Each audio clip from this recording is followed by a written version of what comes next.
The tragedy of Romeo and Juliet is fueled as much by the love shared by the title characters as it is by the hate displayed by their feuding families.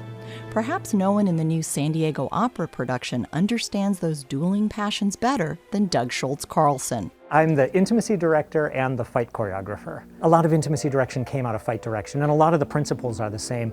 The biggest difference is intimacy direction is really very concerned with affirmative consent, so that the performers have the chance to consent to everything that they're going to do in the course of the performance. In the case of Romeo and Juliet, it's a progression from flirting to touching to kissing.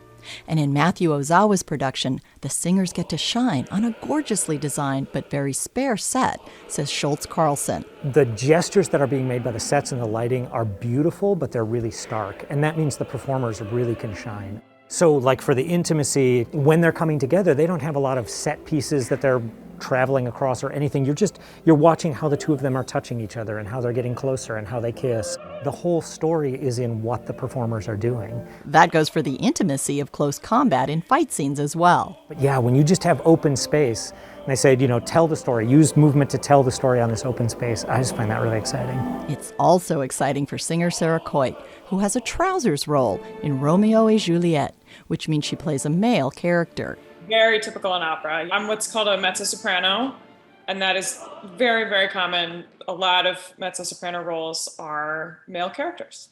But what's not typical for her is having to engage in sword play. So we went around the room the first fight rehearsal, and they asked what kind of experience we had, and I was the only one who had none.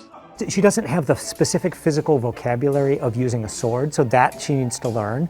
Coit sings the role of Stefano, whose antics lead into the big battle between Tybalt and Mercutio, which involves chorus members running around as the panicked crowd.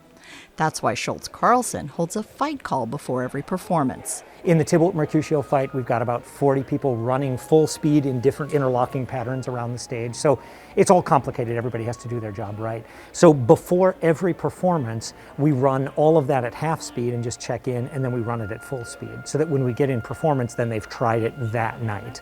Choreographing a fight for opera requires working closely with the conductor, in this case Yves ABEL, and the score. The music gives you a lot of the story that you want to tell. For instance, in this piece, the music gives you exactly when you want the stabs to happen. They give you, because there's musical moments that you have to hit, which is really fun. For instance, which chord specifically, there's several chords at the end of the Tybalt-Mercutio fight that could be the final stab where Mercutio gets stabbed. And you've had a strong opinion about that, and I'm always happy to defer on musical questions to the maestro. The challenge is that the fight choreography may not be played out at full speed until just before opening, which means some tweaking may be needed at the last minute, says conductor ABEL. In the end, of course, everything has to fit into my tempo, so the speed of the music.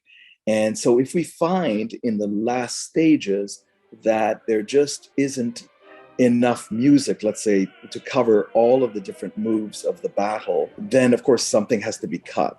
And it won't be the music. Can we try that one more time? ABEL collaborates with Scholz-CARLSON, director Ozawa, and especially the singers to make sure that the opera comes together in the best way possible. It's my job also to push the limits as much as possible. I feel strongly about that, to see how far a singer can go, sometimes to the point where they look at me like they want to, hit me or something, but never past that point. But I believe very strongly that going to that limit is what creates great performances. And going to the limit of one's passion is at the heart of the tragedy of Romeo and Juliet. Beth Accomando, KPBS News.